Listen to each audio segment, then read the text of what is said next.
সুপ্রিয় দর্শক, আজ আমাদের মাঝে উপস্থিত রয়েছেন ফিটনেস প্লাস হেলথ ক্লাবের ওনার মোহাম্মদ এনামুল আলম। শুভ সকাল, কেমন আছেন? জি, শুভ সকাল। আমি ভালো আছি, আপনারা কেমন আছেন? আমি বেশ ভালো আছি, ধন্যবাদ আপনাকে। আপনার দুটি অত্যাধুনিক জিম রয়েছে, সেই জিম সম্পর্কে একটু জানতে চাই। এটা কোথায় কোথায় লোকেটেড এবং জিম শুরু হয়েছিল কবে থেকে জিম করা? আমার দুটো জিম, একটা হলো গুলশানে আর একটা হলো দুটোই গুলশান, একটা গুলশান 1 একটা গুলশান 2। আচ্ছা।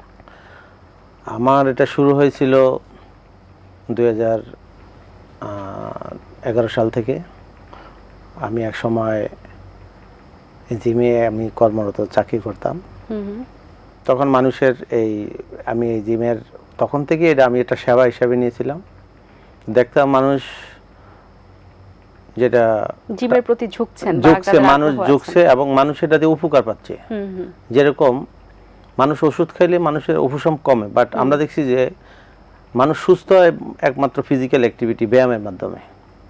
আপনি একটা মানুষ যদি অসুস্থ হয়, তার ওষুধ খাইলে সে উপশম কমে, তার নিরাময় হয়, বাট ফিজিক্যাল অ্যাক্টিভিটি না থাকলে সে সুস্থ হয় না। এটা একটা সেবা হিসাবে নিয়ে আমি এখন এই পর্যন্ত আসছি। আলহামদুলিল্লাহ, মানুষের ভালোবাসা নিয়ে আমি গুলশানেই আমি এই দীর্ঘ প্রায় 12-13 বছরে এখানে আমি আছি এবং এখানে মানুষ ভালোভাবে নিচ্ছে এবং এই সুবিধাটা আরও আমি প্রসার করার জন্য আমার প্ল্যান পরিক্রমা আছে। আচ্ছা, এবং আপনার জিমে শাকিব খান সহ আরো অনেক সেলিব্রিটিরা আসেন। তো এই জিমে আর কি কি সুযোগ সুবিধা রয়েছে? আমাদের এখানে একটু ডিফারেন্ট। আমার এখানে আমি ফিজিও ডাক্তার, যেমন আমি যে গুলশান এরিয়াতে আমরা যে জিমগুলো আমরা পরিচালনা করি, এখানে যারা ডেস্ক জব করে, কর্পোরেট সার্ভিস হোল্ডার যারা, এবং যাদের ওয়ার্ক তাদের কোনো ফিজিক্যাল অ্যাক্টিভিটি বা ফিজিক্যাল মানে মুভমেন্টের কোনো অবস্থান থাকে না, তারা শুধু ডেস্ক জবই করে,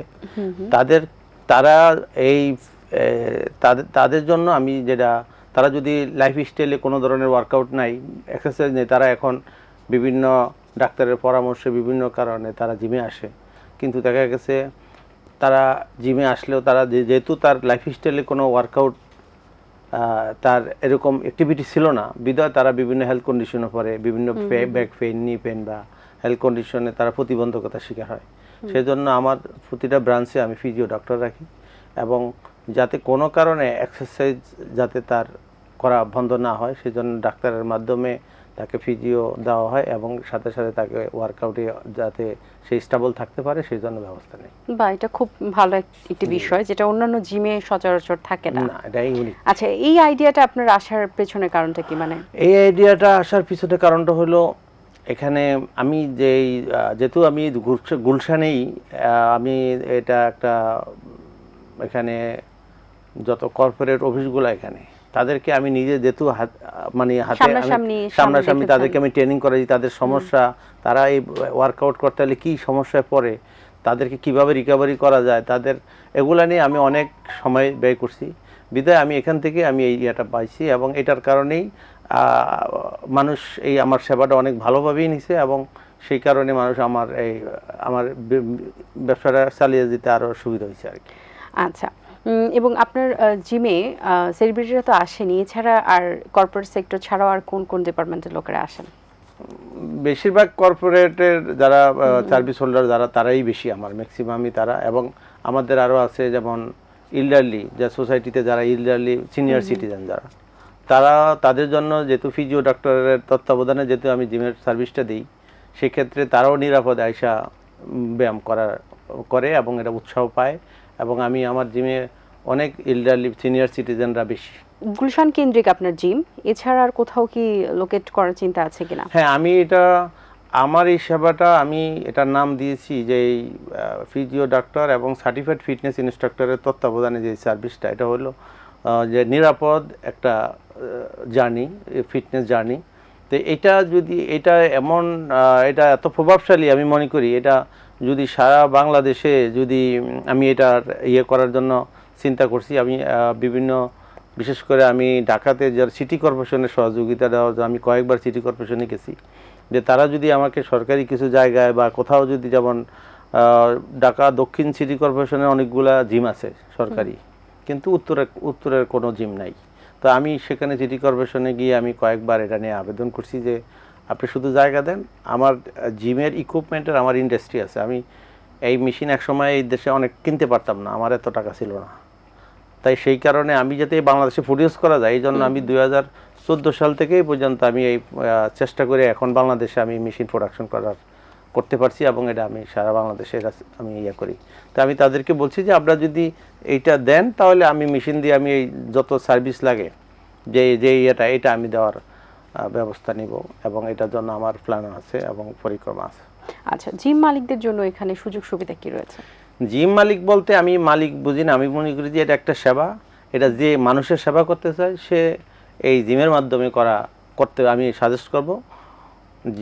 সে মালিক না হলে সে হোক, একটা উদ্যোগ নেক, এতে মানুষের সেবাও হয় এবং তার বিজনেসও হবে। আচ্ছা, জিমে মেয়েদের আগ্রহ কেমন দেখছেন? মেয়েদের আগ্রহ অনেকটাই ভালো, মেয়েরা ফিটনেস সচেতন আগের থেকে অনেক ভালো তারা। আমি মেয়েদের আগ্রহর কারণেই আমি আমার প্রতিটা ব্রাঞ্চে মেয়েদের জন্য আলাদা জিম, এবং যাতে যারা কাভার করে, যারা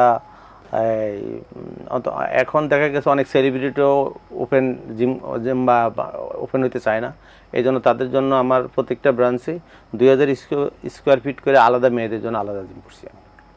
আচ্ছা, এই জিম এতটা দরকার কেন?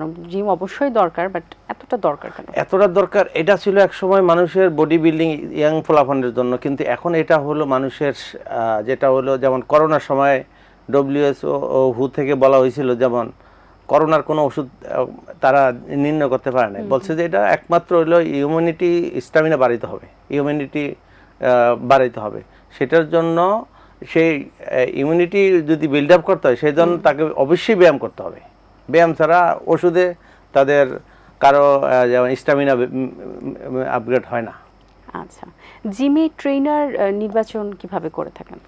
ট্রেনার যেটা আমাদের দেশে বডি বিল্ডিং কম্পিটিশনে বিভিন্ন ধরনের ইয়ে হয়, বাট আমাদের দেশে ট্রেনার হাতে কলমে শেখা যারা, বাট আমাদের এখানে বাংলাদেশে কোনো ইনস্টিটিউশন নাই যে ট্রেনার এখানে সার্টিফিকেশন দেয় বা এরকম নাই, এই জন্য আমাদের এখানে একটু ব্যাক হইতে হয়।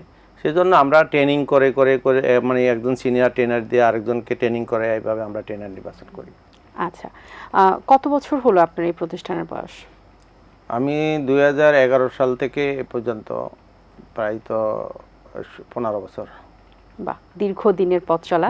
তো এখন তো আরো অনেক জিম হচ্ছে, এগুলো নিয়ে আপনার কি মন্তব্য রয়েছে? হ্যাঁ, আমি যেই জিমগুলো হচ্ছে এটার সাথে যেমন এটা যে জিনিসটা একটা ডিফারেন্ট, যেটা এটা মানুষের সেবার কাজে, যেমন একটা হলো এটা হলো জিম হলো বডি বিল্ডিংয়ের ক্ষেত্রেই আগে আমরা জানতাম, আমরাও এক সময় ওইটাই ছিলাম, বাট এটা এখন মানুষের সেবা। হাসপাতাল না করে যদি জিম করা হয় তাহলে একটা জিম করে মানুষ 80% রোগ প্রতিরোধ করতে পারে, কিন্তু একটা হাসপাতাল 30% রোগ যদি সে মুক্ত করতে পারে তাহলে একটা হাসপাতাল এক্সিলেন্ট, এটা অনেক ভালো পারফরমেন্স তার। বাট 80% রোগই হবে না মানুষের যদি নিয়মিত মানুষ ব্যায়াম করে। মানে মানুষ আসলে রোগ হওয়ার পরে হসপিটালে যায়, কিন্তু তার আগে যেন নাই হয় প্রতিরোধ করার জন্য জিমে যাওয়াটা দরকার। জি। এখন তো জিমে আসলে শুধু ইয়াং জেনারেশন না, মধ্যবয়স্ক থেকে শুরু করে সিনিয়র সিটিজেনরাও যাচ্ছেন, তো তাদের টাইমিং বা ফ্যাসিলিটিটা কি থাকছে এখানে? টাইমিংটা হলো আমার সকাল 6টায় একদম ফজর নামাজ পড়ে যাতে যারা মানে জিমে চলে আসতে পারে, আমি 6টায় ওপেন রাখছি, এবং রাত 12টা পর্যন্ত, যেহেতু মানুষ সাধারণ মানুষ কাজ সেরে যাতে রিল্যাক্সে তার যত মানে ব্যায়াম করতে পারে, সেজন্য আমি রাত 12টা পর্যন্ত আমার খোলা থাকে। আচ্ছা, আপনার এই যে জিমে যে শাকিব খান সহ আরো অনেক সেলিব্রিটিরা আছে, এখানে কি আপনার জিমটা একটু মার্কেটিং সাইডে আরো বেশি এগিয়ে আছে? না, ওটা আমি যেখানে অন্যান্য জিমে আছে যেমন সেলিব্রিটিদেরকে ফ্রি দেয়, বিভিন্ন ধরনের ইয়ে থাকে, আমার এগুলা শাকিব খান সে নিজের ইচ্ছাই আমার এখানে গেছে, এবং এটা আমি কোনো এটা ইয়ে করি না, কিন্তু আমি মনে করি যে এটা সেবাটাই যদি আপনি ঠিকমতো সেবা দেন মানুষের, যে আপনার যে ফিটনেস সেবাটা তার অবস্থা বুঝে যদি তাকে ব্যায়াম করানো হয়, সাকিব যে কেউ এখানে সুবিধাটা নিতে আসবে। সবার জন্যই আসলে আপনি সবার জন্য এটা শুধু যে সাকিব খানের জন্য তা না, গুলশান বনানী বা এখানকার সবার জন্য। এবার আপনার সম্পর্কে একটু জানতে চাই, আপনার ছোটবেলা কোথায় কেটেছে? ছোটবেলা গ্রামে কেটেছে। তারপরে আপনার গ্রাম কোথায়? ভোলা, চরবেশাল। আচ্ছা, সবকিছু মিলিয়ে আপনার এই জিমকে নিয়ে আপনি বিভিন্ন লোকেশনে দেওয়ার চিন্তা করছেন, আগামীতে আপনার জিমকে আর কোন পর্যায়ে দেখতে চাইবেন? আমি চাই এটা আমার জিম বলতে আমি চাই আমি যেহেতু এখন মেশিন ম্যানুফ্যাকচারিংয়ের করার কারণটাই হলো যে এখানে মানুষ এই বিজনেস এত টাকা দিয়ে জিম ব্যাড ট্যাক্স দিয়ে মানুষ বাংলাদেশে মেশিন এনে এত টাকার এটা অ্যাফোর্ড করতে পারে না, এই জন্য মানুষ জিম দেয় না, এই জন্য আমিও দিতে পারি নাই। তো আমি এই তাদের জন্য যাতে সহজ স্বল্প করা। মূল্যে মানুষের এই মেশিন দিব, মানুষ সারা বাংলাদেশে জিম দিবে, সেখানে মানুষ তাদের কম খরচে মানুষ ব্যায়াম করব, এইটার জন্যই আমার এই মেশিন বাংলাদেশে প্রডিউস করার। জি অবশ্যই, আপনার যে পরিকল্পনা এটা আগামীতে সফল হোক এই প্রত্যাশা আমরা করছি। ধন্যবাদ আপনাকে, জি। ভালো থাকবেন। জি জি, আসসালামু আলাইকুম। দর্শক, আশা করছি আজকের আয়োজন ভালো লেগেছে। আজ এই পর্যন্তই, দেখা হবে আগামী পর্বে নতুন কারোর সঙ্গে। সেই পর্যন্ত ভালো থাকবেন, সুস্থ থাকবেন, এটিএন বাংলার সাথেই থাকবেন। সকলকে আল্লাহ হাফিজ। দিন আসে দিন যায়, সময়টা চলে যায়, তবু আছি এই বেশ ভালো। জীবনটা রঙময়, যেভাবেই হওয়া চাই, নয় কভু সাদা কালো। এই আশাতে স্বপ্ন ভাসে, সুখ হাসে চোখে মুখে, চায়ের চুমুকে।